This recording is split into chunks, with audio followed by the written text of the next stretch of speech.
Frères et sœurs, bonjour. Buongiorno. Nous écoutons le discours pour l'Angélus du dimanche 1er juillet sur la place Saint-Pierre. L'évangile de ce dimanche présente deux miracles de Jésus. Il est décrit comme une sorte de marche triomphale vers la vie. Tout d'abord, l'évangéliste raconte l'histoire de Jaïr, un des chefs de la synagogue, qui vient vers Jésus et qui le supplie d'aller dans sa maison voir sa fille de 12 ans qui est à l'agonie. Jésus accepte et le suit, mais sur la route arrive la nouvelle que cette petite fille est morte. Nous pouvons imaginer la réaction de ce papa. Mais Jésus dit, « N'aie pas peur, crois seulement. »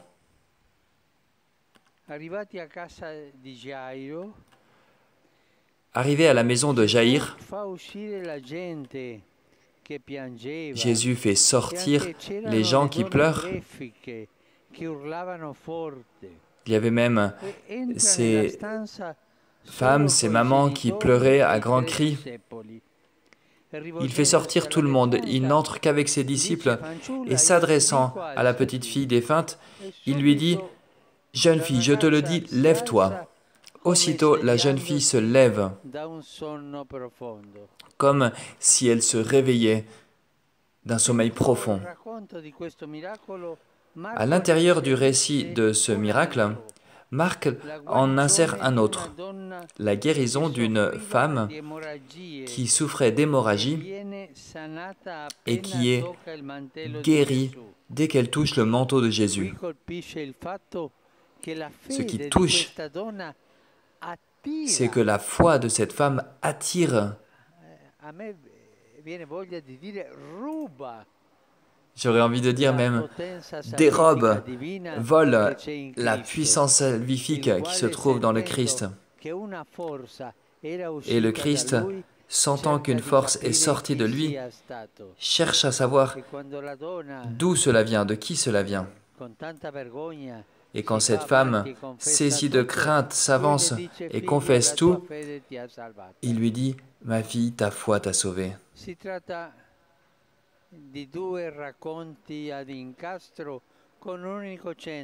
Il s'agit de deux récits superposés avec un seul centre, la foi. Et ces récits montrent que Jésus est la source de la vie. Il est celui qui redonne la vie à ceux qui ont pleinement confiance en lui.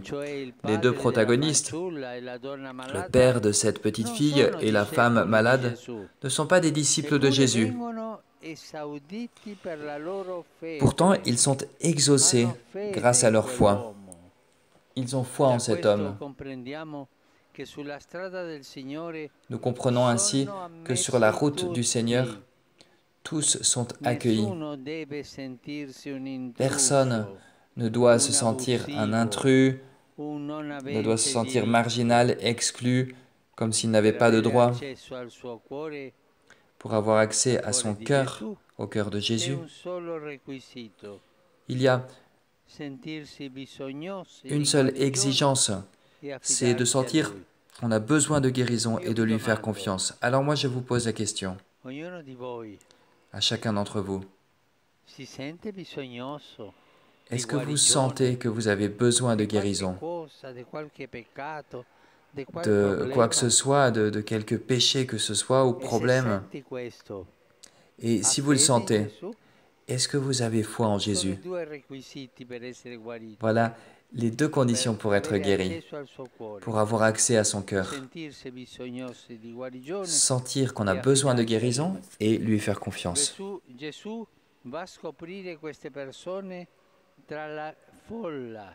Jésus découvre ces personnes parmi la foule.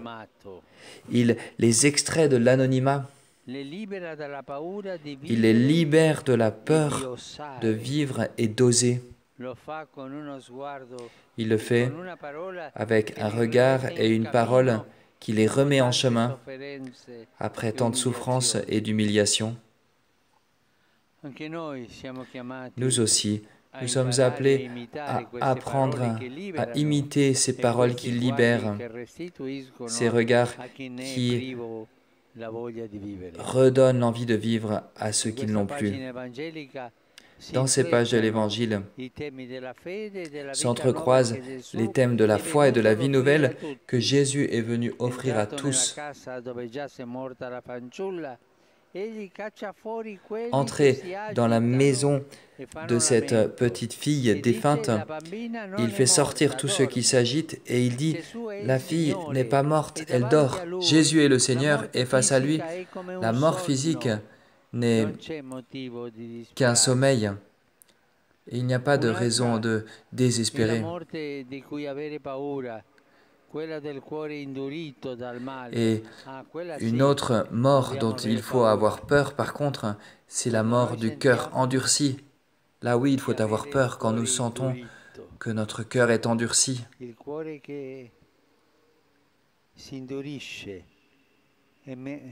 Le cœur qui s'endurcit, je me permets de le dire, le cœur momifié, nous devons en avoir peur.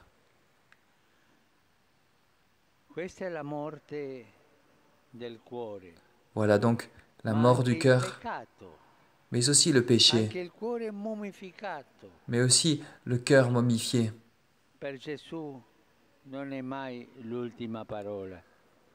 Mais pour Jésus, même cela n'a pas le dernier mot, car il nous a apporté l'infinie miséricorde du Père, et même si nous sommes tombés très bas, sa voix tendre et forte nous rejoint. Je te dis, lève-toi. Qu'il est beau de sentir et d'entendre cette voix de Jésus qui s'adresse à chacun d'entre nous. Je te le dis, lève-toi, lève-toi, courage. Et Jésus rend la vie à cette petite fille. Et il rend la vie à cette femme guérie. La vie et la foi, toutes les deux ensemble. Demandons à la Vierge Marie d'accompagner notre chemin de foi et d'amour concret, spécialement pour ceux qui sont dans le besoin, et évoquons son intercession maternelle pour nos frères qui souffrent dans leur corps ou dans leur esprit.